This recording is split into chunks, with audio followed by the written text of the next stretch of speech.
Danny Garcia is the latest in a growing list of fighters to accuse Ryan Garcia of quitting against Gervonta Davis. Andy Ruiz and Tony Bellew had previously made similar comments. This seems to have upset a lot of boxing fans. I saw one individual on Instagram say that he'd expect these types of comments from casuals, but pro fighters should know better. The irony, of course, is that pro fighters do know better, and it's that fan who actually exposed himself as a casual. He clearly doesn't understand the Warriors' mentality. For some strange reason, many people cannot wrap their heads around the concept of quitting. They have this bizarre belief that to quit means to give up when you're not in any pain. But if you are in pain and you give up, that's somehow not quitting. You need to grab a dictionary and look up the word quit because you clearly don't understand what it means. To quit is to make the decision to stop doing something.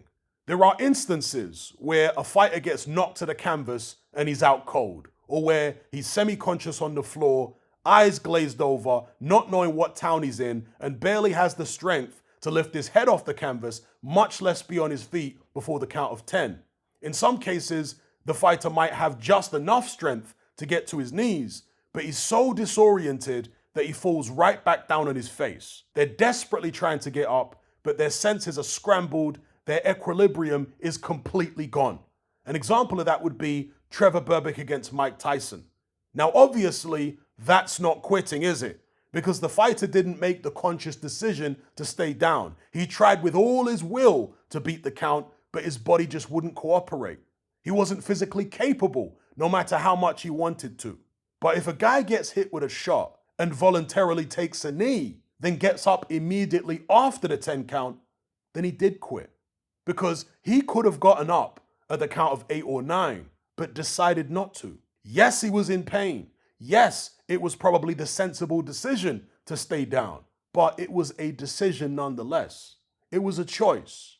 Now, there are instances where a body shot is so debilitating that a fighter is not physically capable of beating a 10 count. But when that happens, the fighter is laid out on the canvas, writhing in agony, and they don't immediately get up right after the 10 count.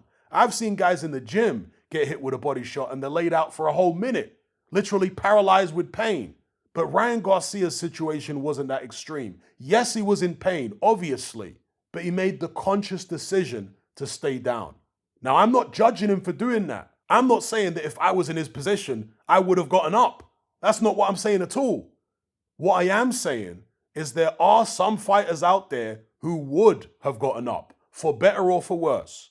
I've seen fighters in far more distress than Ryan Garcia get to their feet and beat a 10 count. Marcus Maidana against Amir Khan. El Chino went down in absolute agony from that body shot. Even when he got to his feet and the ref was wiping his gloves, he was doubled over in pain.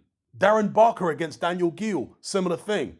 Some fighters are ideologically opposed to quitting in a fight, and they lose respect for other fighters who do quit. Why? Because they see it as a sign of psychological weakness. There are some fighters who say that they'd give their life in the ring rather than quit, and they actually mean it. Some fighters are actually that brave or that crazy, if you prefer to describe it that way. And if you're not the same type of crazy that they see you as weak. Hence all these pros coming out saying what they're saying about Ryan Garcia.